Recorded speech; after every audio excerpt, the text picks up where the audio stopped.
بسم الله الرحمن الرحيم.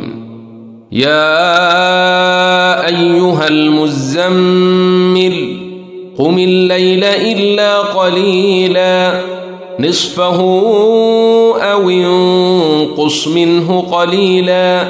أو زد عليه ورتل القرآن ترتيلا إنا سنلقي عليك قولا ثقيلا إن ناشئة الليل هي أشد وطئا وأقوم قيلا إن لك في النهار سبحا طويلا واذكر اسم ربك وتبتل إليه تبتيلا رب المشرق والمغرب لا إله إلا هو فاتخذه وكيلا واصبر على ما يقولون واهجرهم هجرا جميلا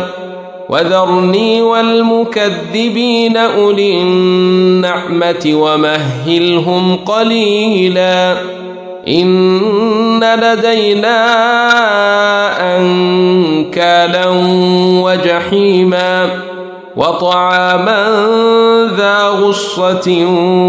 وعذابا أليما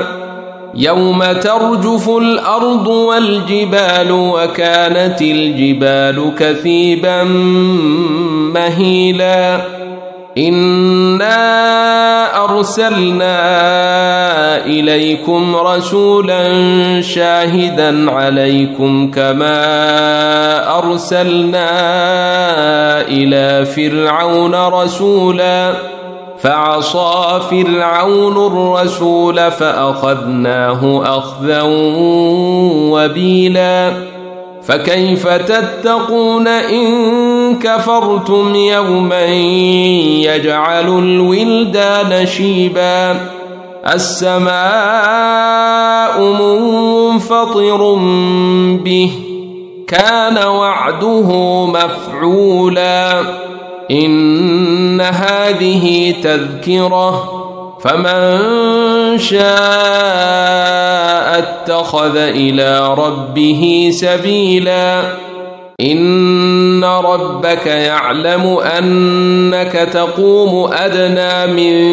ثلثي الليل ونصفه وثلثه وطائفة من الذين معك والله يقدر الليل والنهار علم أن لن تحصوه فتاب عليكم فاقرؤوا ما تيسر من القرآن علم أن سيكون منكم مرضى وآخرون يضربون في الأرض يبتغون من فضل الله وآخرون يقاتلون في سبيل الله فاقرؤوا ما تيسر منه وأقيموا الصلاة وآتوا الزكاة وأقرضوا الله قرضا حسنا وما تقدموا لأنفسكم من خير تجدوه عند الله هو خيرا وأعظم أجرا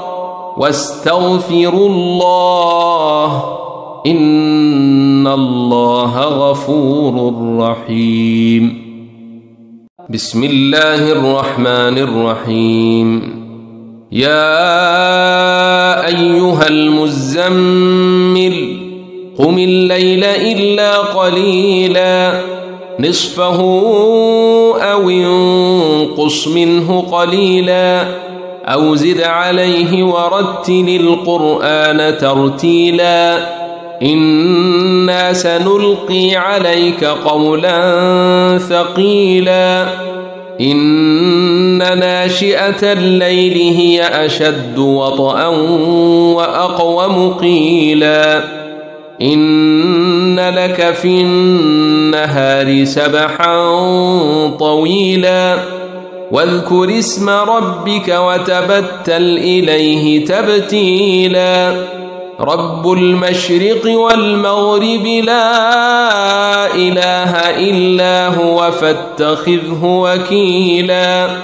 واصبر على ما يقولون واهجرهم هجرا جميلا وذرني والمكذبين أولي النعمة ومهلهم قليلا إن لدينا أنكالا وجحيما وطعاما ذا غصة وعذابا أليما يوم ترجف الأرض والجبال وكانت الجبال كثيبا مهيلا إنا أرسلنا إليكم رسولا شاهدا عليكم كما أرسلنا إلى فرعون رسولا فعصى فرعون الرسول فأخذناه أخذا وبيلا فكيف تتقون إن كفرتم يوما يجعل الولدان شيبا السماء منفطر به كان وعده مفعولا إن هذه تذكرة فمن شاء اتخذ إلى ربه سبيلا إن ربك يعلم أنك تقوم أدنى من ثلثي الليل ونصفه وثلثه وطائفة من الذين معك والله يقدر الليل والنهار علم أن لن تحصوه فتاب عليكم فاقرؤوا ما تيسر من القرآن علم أن سيكون منكم مرضى وآخرون يضربون في الأرض يبتغون من فضل الله وآخرون يقاتلون في سبيل الله فاقرؤوا ما تيسر منه وأقيموا الصلاة وآتوا الزكاة وأقرضوا الله قرضا حسنا وما تقدموا لأنفسكم من خير تجدوه عند الله هو خيرا وأعظم أجرا واستغفروا الله إن الله غفور رحيم